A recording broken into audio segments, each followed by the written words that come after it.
Jean chapitre 2, verset 19 jusqu'au verset 21. Détruisez ce temple et en 3 jours, je le rebâtirai. Il parlait en réalité du temple de son corps. Et quiconque accepte Jésus-Christ comme Seigneur et Sauveur devient par le Saint-Esprit le temple de Dieu, la maison de l'Éternel, la demeure de l'Éternel.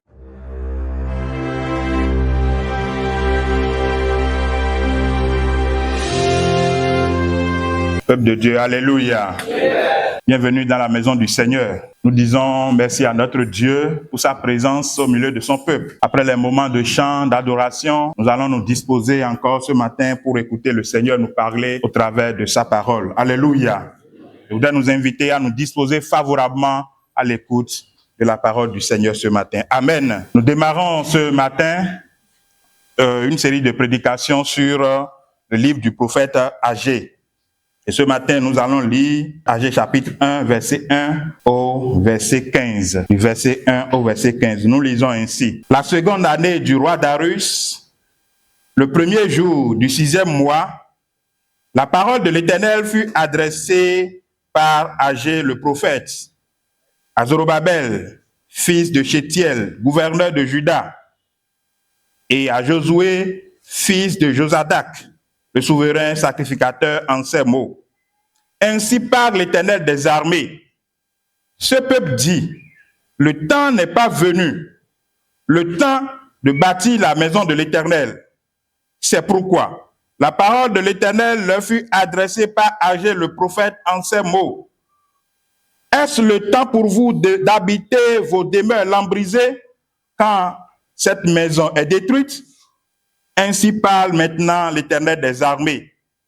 Considérez attentivement vos voies. Vous semez beaucoup et vous recueillez peu.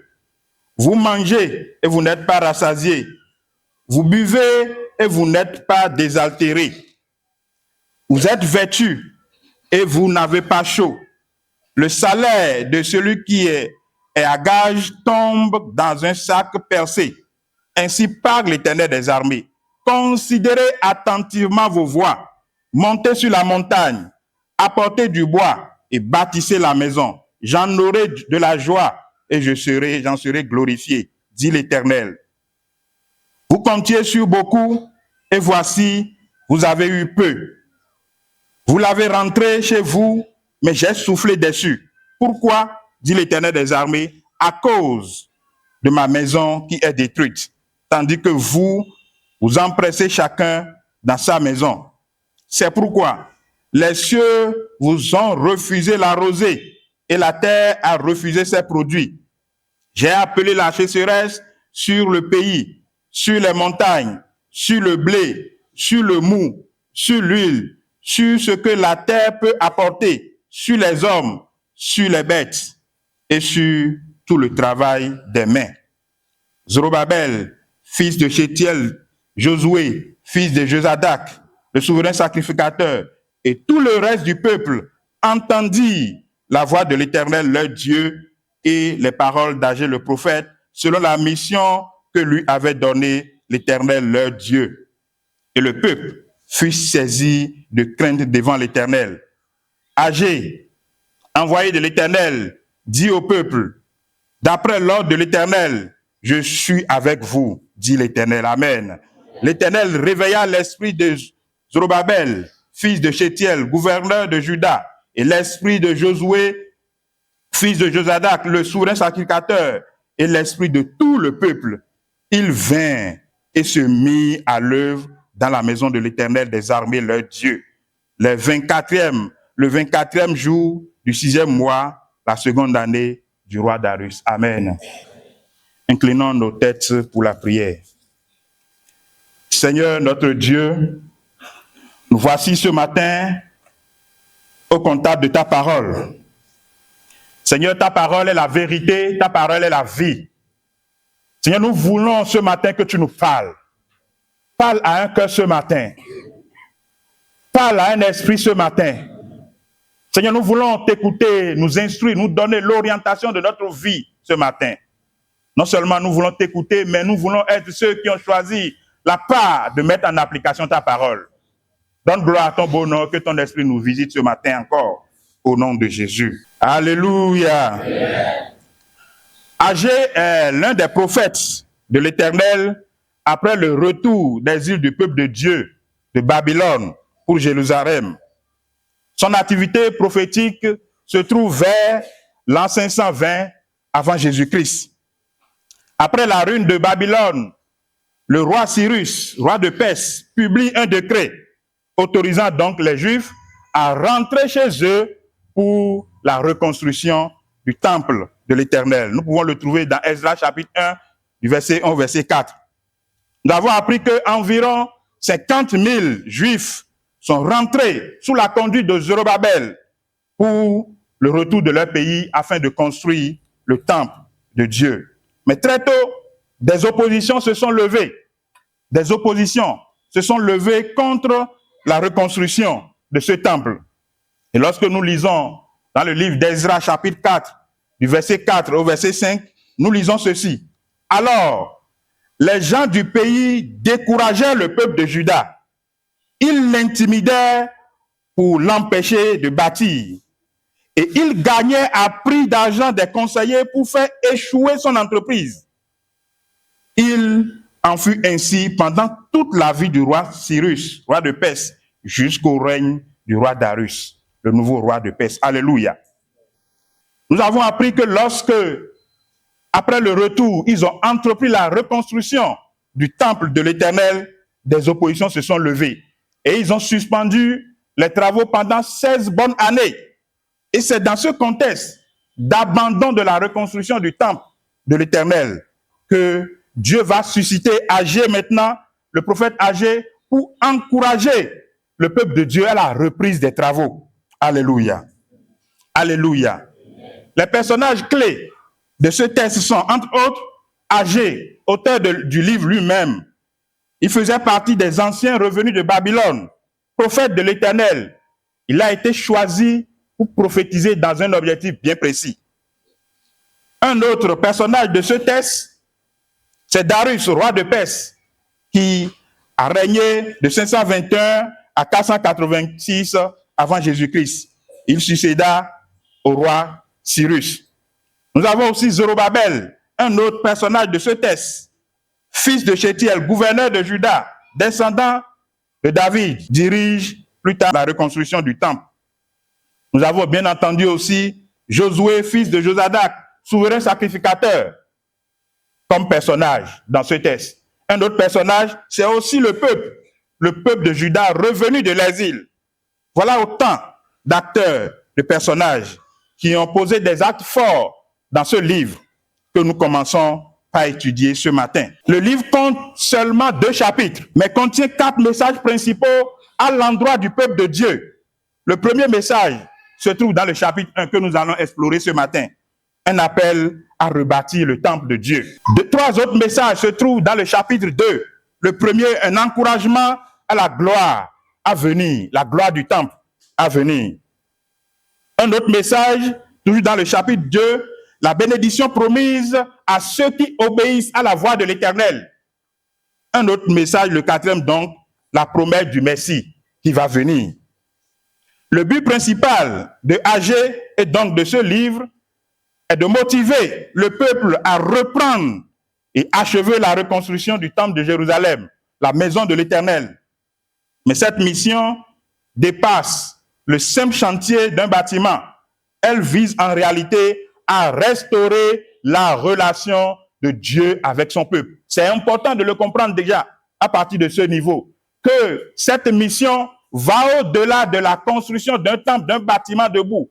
Mais l'objectif est de restaurer la relation du peuple de Dieu avec son Dieu. Alléluia. Le temple ou la maison de l'Éternel était le symbole visible de la présence de Dieu au milieu de son peuple. Le temple de Jérusalem est le symbole de la présence même de Dieu au milieu de son peuple. Et tant qu'il restait en ruine, tant que ce temple restait en ruine, cela signifiait que la rupture spirituelle existe avec le peuple de Dieu. Il n'y a plus de connexion entre le peuple de Dieu et Dieu tant que le temple qui symbolise la présence de Dieu tant que ce temple est en ruine, cela veut dire que la connexion est coupée entre Dieu et son peuple. Alléluia. Alléluia. Avec la venue de Christ, la compréhension de l'expression la maison de l'Éternel s'approfondit et se transforme radicalement. Le temple n'est plus l'endroit unique à Jérusalem, notamment, où la présence de Dieu se manifeste. Mais le temple de Dieu est devenu la demeure de Dieu et Jésus-Christ lui-même. Alléluia. La demeure de Dieu, la maison de l'Éternel est devenue Jésus-Christ lui-même. Jésus disait aux Juifs, dans Jean chapitre 2, verset 19, jusqu'au verset 21, « Détruisez ce temple, et en 3 jours, je le rebâtirai. » Il parlait en réalité du temple de son corps. Et quiconque accepte Jésus-Christ comme Seigneur et Sauveur devient par le Saint-Esprit le temple de Dieu, la maison de l'Éternel, la demeure de l'Éternel. Alléluia. Il est important de comprendre ce contexte de ce livre avant de comprendre véritablement la prophétie, le sens que la prophétie de Agé porte pour nous aujourd'hui. Quiconque confesse Jésus-Christ comme Seigneur et Sauveur personnel devient le temple de Dieu, devient la maison de l'Éternel, devient la demeure de l'Éternel. La Bible dit dans 1 Corinthiens chapitre 3 verset 16, « Ne savez-vous pas que vous êtes le temple de Dieu et que l'Esprit de Dieu habite en vous? » Alléluia. Il va plus loin et donne une précision vers la fin du verset 17. Si quelqu'un détruit le temple de Dieu, Dieu le détruira, car le temple de Dieu est saint et c'est ce que vous êtes. Alléluia. Ça veut dire que non seulement nous sommes le temple de Dieu, mais aussi nous sommes saints. Nous sommes le temple de Dieu et nous sommes saints. C'est ce que vous êtes. C'est ce que Jésus-Christ lui-même dit. Le chrétien est la maison de l'Éternel.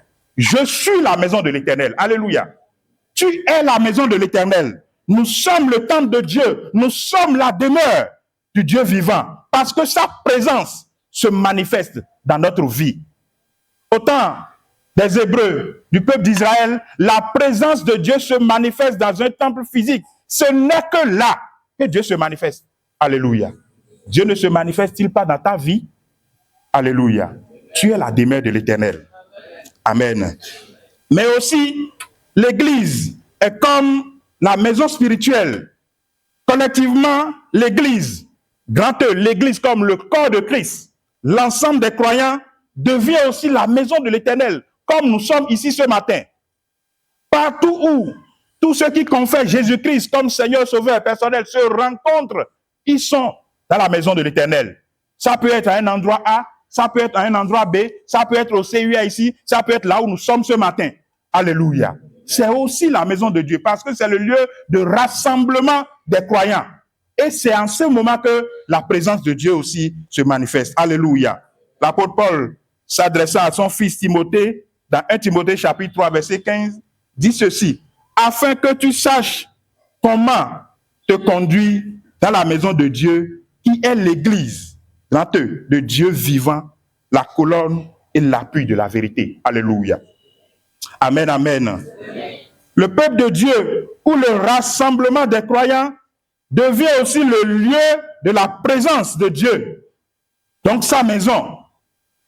Jésus n'a-t-il pas dit dans Matthieu chapitre 18, verset 20, « Là où 2 ou 3 personnes s'assemblent en mon nom, je suis là. » Sa présence donc se manifeste partout où 1 ou 2 croyants s'assemblent en son nom.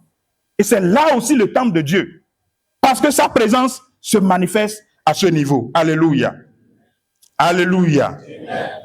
La maison de l'Éternel, qu'elle soit vue comme, 1, le temple de Jérusalem, l'endroit physique, unique et physique où la présence de Dieu se manifeste.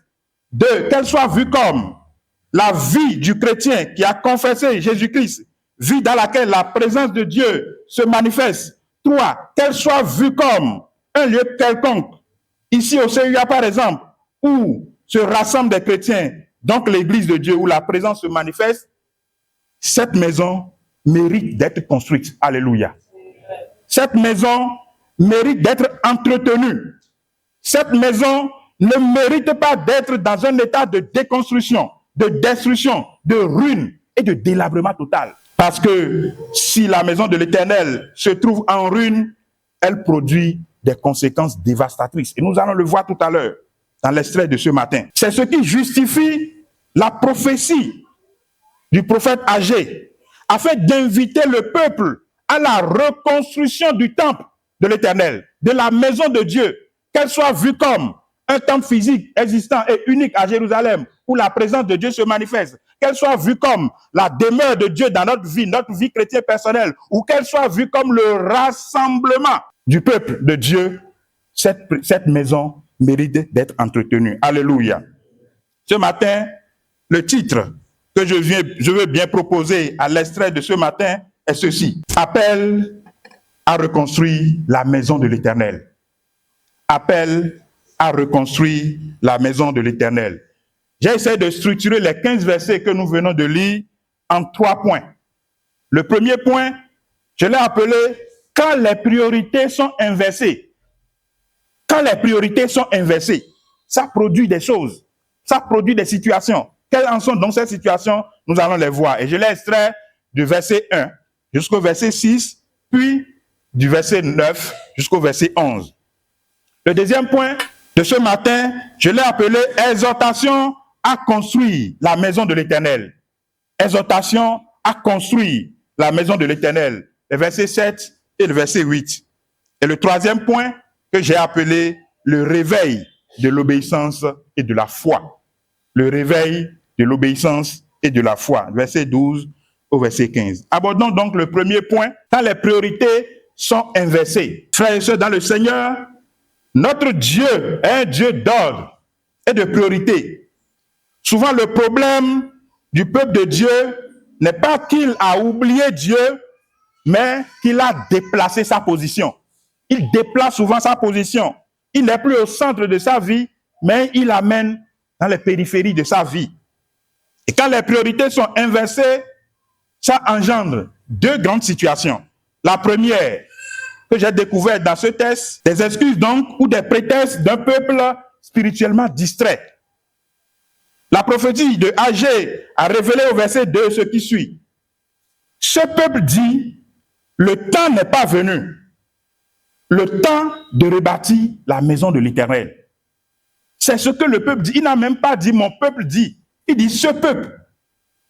Ce peuple dit le temps n'est pas encore venu.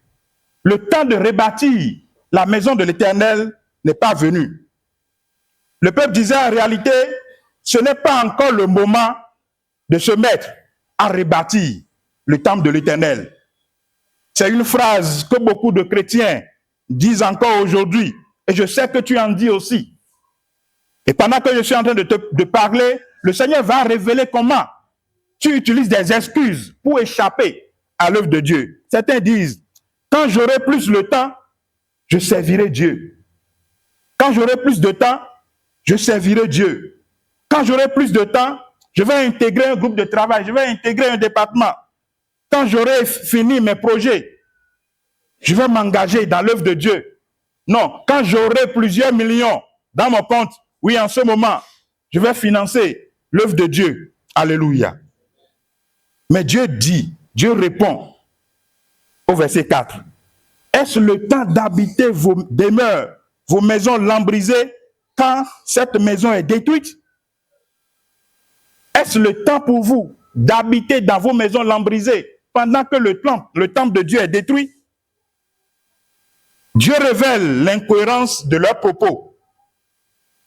Ils ont trouvé le temps et les moyens pour leurs maisons luxueuses, mais pas pour le temple de Dieu. Ils ont trouvé des moyens pour s'occuper de leurs propres affaires, mais pas pour les affaires de Dieu. Demeures lambrisées, en réalité, c'est du confort matériel, des maisons luxueuses, que ce peuple prenait du plaisir à construire au détriment de la maison de l'Éternel. Les priorités étaient inversées. Le confort personnel passe dans leur vie avant les choses du royaume et le royaume de Dieu. Et dans la Nouvelle Alliance, Jésus dit dans Matthieu chapitre 6, verset 33, Cherchez d'abord le royaume de Dieu et sa justice. Et toutes ces choses derrière lesquelles vous courez vous seront données par-dessus. Alléluia. Alléluia. Qu'est-ce qui discute actuellement la place de Dieu dans ta vie? Qu'est-ce qui discute actuellement la place de Dieu dans ton quotidien? Tu le sais. Le peuple trouve des excuses. Ils se disent que ce n'est pas encore le moment. Toi, tu te dis que ce n'est pas encore le moment de servir le Seigneur. Ce n'est pas encore le moment de m'investir, d'investir ma vie dans l'œuvre de Dieu. Quelles sont les excuses que tu avances habituellement pour reléguer les choses du royaume au second rang? Quelles sont les excuses que tu présentes souvent? Et tu le sais. Et à chacun de répondre à ces interrogations. Et quand les priorités sont inversées, la deuxième chose que ça engendre, c'est des conséquences dévastatrices. Des conséquences énormes. Lorsqu'on renverse les priorités, lorsque Dieu n'est plus au centre d'une vie, ça produit des conséquences énormes. Et nous allons les voir. Lisons ensemble. Lorsque les priorités sont renversées, lorsque Dieu n'est plus au centre d'une vie, lorsque les choses du royaume, les choses de Dieu ne sont plus la priorité, voici ce que ça produit. Verset 6. Vous semez beaucoup et vous recueillez peu. Vous mangez et vous n'êtes même pas rassasiés. Vous buvez, vous n'êtes pas désaltérés. Continuez. Vous êtes vêtus et vous n'avez pas chaud. Le salaire de celui qui a gage tombe dans un sac percé. Vous apercevez ça? Vous voyez combien de fois c'est dangereux? Lorsqu'on inverse les priorités, lorsque Dieu n'est plus au centre d'une vie, vous voyez ce que ça produit? Continuons. À partir du verset 9. Vous comptiez sur beaucoup, et voici, vous avez eu peu. Vous l'avez rentré chez vous, mais j'ai soufflé dessus. Pourquoi? Dit l'Éternel des armées. À cause de ma maison qui est détruite. Tandis que vous, vous empressez chacun dans sa maison. Continuez. C'est pourquoi les cieux vous sont refusés la rosée, et la terre a refusé ses produits. J'ai appelé la sécheresse sur le pays, sur la montagne, sur le blé, le mou, l'huile, sur ce que la terre peut apporter, même sur les hommes et les bêtes, et sur le travail de l'homme. Alléluia. Que le Seigneur parle vraiment dans le cœur de quelqu'un ce matin, et qu'il perçoive la gravité, les conséquences dévastatrices qui parviennent lorsqu'on change les priorités des choses. Lorsque Dieu n'est plus au centre d'une vie, lorsque Dieu n'est plus la pensée de quelqu'un, comme ce que le peuple de Dieu d'alors faisait. Ce n'est pas encore le temps. Moi, je n'ai pas encore le temps. Mes affaires sont là. Et quand il commence une nouvelle entreprise, un nouveau emploi, on ne le voit plus dans rien. Il bafoue même les choses de Dieu. Même pas le minima, la méditation, la prière. Alléluia. Voilà les conséquences qui surviennent lorsque on méprise, on change les priorités. Que le Seigneur nous y aide, afin que nous reconsidérons vraiment les priorités de Dieu pour échapper à ces malédictions qui sont décrites ici. Nous savons déjà que la maison de Dieu ne se limite pas à un bâtiment. Nous sommes le temple du Saint-Esprit. Et quand nous négligeons la prière, la parole, la communion fraternelle, pour ne citer que ceux-là, nous faisons comme Israël. Nous décorons l'extérieur, mais l'intérieur est vide. Qu'il n'en soit pas ainsi dans nos vies. Qu'il n'en soit pas ainsi dans nos vies. Que le Seigneur lui-même parle à notre esprit pour que nous puissions reprendre les choses, reprendre les priorités et les mettre en œuvre comme ce que le Seigneur veut. Alléluia. Le deuxième point, je m'en vais aborder ce matin, exhortation à construire la maison de Dieu. Verset 7 et verset 8. Il dit, considérez bien vos voies, montez sur la montagne, apportez du bois et bâtissez la maison, j'en aurai de la joie et je serai glorifié, dit l'Éternel. Amen. Ici, Dieu ne se contente pas de faire des reproches à son peuple. Il leur donne un ordre clair, un ordre donné clairement en 3 étapes que nous allons analyser ensemble. D'abord, monter apportez et bâtissez. Amen. Le premier ordre, il dit montez sur la montagne. Montez sur la montagne. Ce premier ordre parle de recherche et d'effort spirituel. Aller sur la montagne, c'est sortir de la routine, prendre de la hauteur, quitter la facilité, prendre de la hauteur pour se rapprocher de Dieu. Et la montagne de Dieu dans la Bible, c'est le lieu où l'on rencontre Dieu. Et pour nous aujourd'hui, monter sur la montagne, c'est chercher la présence de Dieu par la prière. La Bible dit dans Luc 6, verset 12, que Jésus lui-même monta sur la montagne pour prier. Donc c'est là qu'on rencontre Dieu. C'est un lieu privilégié. Monter sur la montagne, c'est chercher la présence de Dieu par la connaissance de sa parole. Lorsque nous méditons la parole de Dieu, nous devenons sages et avisés. Nous connaissons plus Dieu et nous nous rapprochons de lui. C'est aussi sortir des distractions pour se placer dans la présence du Seigneur. Pour bâtir notre vie spirituelle, il faut remonter vers Dieu. Et nous chantons bien ce cantique. Monter sur la montagne. Je veux monter sur la montagne. C'est là que l'on rencontre Dieu. C'est là que la joie nous inonde et pour nous ouvre les cieux. Je veux laisser les joies du monde et me tenir tout près de Dieu. Je veux monter sur la montagne, c'est là que... Nous le chantons très bien, mais est-ce que nous montons vraiment sur cette montagne? Parce que c'est là qu'on rencontre Dieu. Est-ce que tu as déjà rencontré Dieu ce matin, avant même de venir ici ce matin? C'est là qu'on rencontre Dieu. Apprenons à monter régulièrement sur la montagne pour rencontrer Dieu et que le Seigneur nous vienne en aide. On ne bâtit pas le royaume de Dieu dans la paresse et dans la tiédeur. C'est pourquoi il donne encore ce deuxième ordre. Apporter du bois. Apporter du bois. Le bois, c'est la matière première pour bâtir, pour construire. Spirituellement, c'est notre contribution personnelle.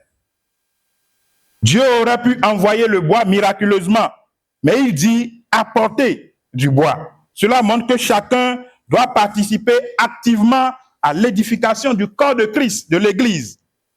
Pour nous aujourd'hui, le bois, c'est notre temps que nous donnons à Dieu, notre adoration, notre service, nos engagements, pour ne citer que ceux-là. Dieu attend que chaque chrétien, chaque croyant apporte sa part pour construire l'Église, grand E, qui est le corps de Christ. N'attendons pas qu'on nous supplie d'abord. N'attendons pas qu'on nous force d'abord avant de servir le Seigneur, avant de faire quelque chose pour Dieu, parce que nous avons été sauvés pour accomplir ces belles œuvres. Alléluia. Le troisième ordre, bâtissez la maison. L'ordre termine ici par bâtissez la maison. Dieu ne demande pas seulement de prier, d'aller à sa rencontre, de prier, de réfléchir, mais d'agir. Alléluia. Bâtir la maison de Dieu aujourd'hui, c'est contribuer à la croissance spirituelle de l'Église, soutenir l'œuvre missionnaire, former des disciples. Et cette semaine, la semaine qui démarre, nous avons la semaine de l'évangélisation. Oui, ça fait partie aussi de ce que nous devons faire pour construire le temple de Dieu qui est l'Église. Participer à la restauration du temple intérieur. Notre cœur doit être restauré. Et Dieu promet, j'en aurai de la joie et j'en serai glorifié au nom de Jésus. Quand Dieu trouve sa place, il se réjouit et il se manifeste. Dieu se réjouit aussi lorsque nous prenons soin de sa maison qui est le temple, le rassemblement des croyants, le rassemblement des chrétiens, donc de l'Église, du corps de Christ, lieu où se manifeste aussi la présence de Dieu parmi ses enfants. Dieu prend aussi du plaisir, il se réjouit lorsque nous l'entretenons. Le troisième point que je m'en vais aborder ce matin, c'est le réveil de l'obéissance et de la foi. Du verset 12 jusqu'au verset 15, nous voyons l'obéissance de Zorobabel, de Josué et de tout le reste du peuple à la voix de l'Éternel et aux paroles du prophète Agé. 3 choses attirent mon attention sur ce point. 3 choses donc attirent mon attention. D'abord, la parole provoque la repentance et l'obéissance. La parole provoque la repentance et l'obéissance. Le message d'Agé, du prophète Agé, a produit un retour de cœur, une obéissance spirituelle avant de passer à l'action. Ils ont écouté la voix de Dieu et le message de son prophète. Ils ont craint Dieu, lisez très bien, et ils ont obéi. Alléluia. Ils ont écouté l'instruction donnée par Dieu et la crainte s'est emparée de leur cœur et ils ont obéi. C'est le processus de tout vrai réveil spirituel. La parole de Dieu est entendue, la crainte de Dieu revient dans le cœur et la Bible dit que la foi vient de ce que nous entendons. Et ce que nous entendons vient de la parole de Dieu. Alléluia. Et quand nous écoutons, la crainte de Dieu s'empare de notre cœur et cette crainte nous conduit à l'obéissance. Et c'est ce qui s'est passé avec le peuple. Ils ont entendu la voix de l'Éternel. Le verset 12.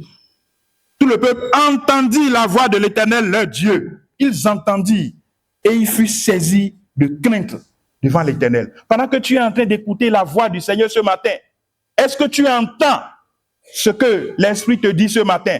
Est-ce que la crainte d'obéir au Seigneur te saisit ce matin à prendre, à mettre Christ dans tes priorités? Que le Seigneur nous y aide. La deuxième chose que je découvre ici, c'est que Dieu veille, Dieu réveille le cœur, les cœurs par son esprit, au verset 14. Dieu a éveillé l'esprit, a réveillé l'esprit de Zorobabel, de Josué et de tout le peuple. Oui, parce qu'ils étaient disposés vraiment à obéir au Seigneur.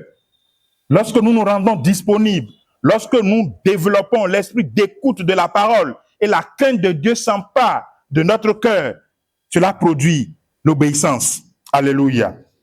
Et Dieu, par son esprit, vient éveiller notre conscience, vient éveiller notre entendement, notre esprit petiteux, pour que nous puissions suivre et obéir. Et c'est ce qui s'est passé. Aujourd'hui, Dieu veut réveiller l'esprit et la conscience de quelqu'un. Dis qu'il soit moi ce matin, pour que Dieu te réveille la conscience, pour que tu puisses désormais mettre les choses de Dieu comme priorité, afin d'éviter les conséquences dévastatrices. Dieu veut réveiller la conscience et l'esprit petiteux d'un leader ce matin, d'un responsable ce matin, parce que c'est ce que Dieu a fait aussi à Zorobabel et à Josué, qui étaient les leaders civils et spirituels du peuple de Dieu. Dieu veut réveiller notre conscience ce matin afin que nous puissions reprendre les choses au sérieux. Alléluia. Et la troisième chose, c'est que l'obéissance attire la présence de Dieu. Lorsque nous obéissons, cela attire la présence de Dieu dans notre vie. Il dit au verset 13, « Je suis avec vous, dit l'Éternel. » Alléluia. Parce que ce peuple a entendu la voix de l'Éternel. Ce peuple a craint la voix de l'Éternel. Ce peuple s'est mis dans l'obéissance à exécuter. Dieu a dit, « Je suis avec vous. » Parce que vous êtes dans l'obéissance. Alléluia. Toutes les fois que tu seras dans l'obéissance à l'Éternel des armées, la présence de Dieu sera toujours en toi et autour de toi au nom de Jésus. Quand nous obéissons à l'Éternel, nous expérimentons cette présence vivante qui transforme nos échecs en victoire. Lorsque nous obéissons à l'Éternel, toutes ces conséquences dévastatrices ne seront plus autour de nous. Elles seront très, très éloignées de nous parce que nous sommes dans l'obéissance, parce que nous sommes dans la fidélité, parce que la présence de Dieu est en nous, est autour de nous. Donc cette présence se positionne sur tout ce qui nous appartient. Alléluia. Et qu'il en soit ainsi au nom de Jésus. Retenons ce matin, le message d'Agé nous rappelle 3 vérités éternelles. 3 vérités qui vont durer dans le temps. Que quand les priorités sont inversées, nos efforts deviennent stériles. Quand nous renversons les priorités, tout ce que nous faisons ne produit plus rien. La deuxième chose, c'est que Dieu nous appelle à bâtir, non pas seulement des murs, un temple physique, mais aussi et surtout nos vies spirituelles. Bâtir nos vies spirituelles sur lui. Et troisième chose, le réveil vient lorsque nous écoutons, lorsque nous obéissons et l'Esprit lui-même vient réveiller notre conscience pour le servir. Alléluia. Frères et sœurs, Dieu nous dit encore aujourd'hui de reconsidérer nos voies. Regardez combien de fois il a dit dans le texte. Reconsidérez ou considérez vos voies. Est-ce que tu peux diagnostiquer maintenant ta vie et te réorganiser en faisant des priorités les choses de Dieu? Le temps de remettre Dieu à la première place dans nos maisons, dans nos projets, dans nos cœurs et même dans notre église. Nous sommes en ce temps-là. Que le Seigneur nous y aide et que sa parole soit bénie dans nos cœurs.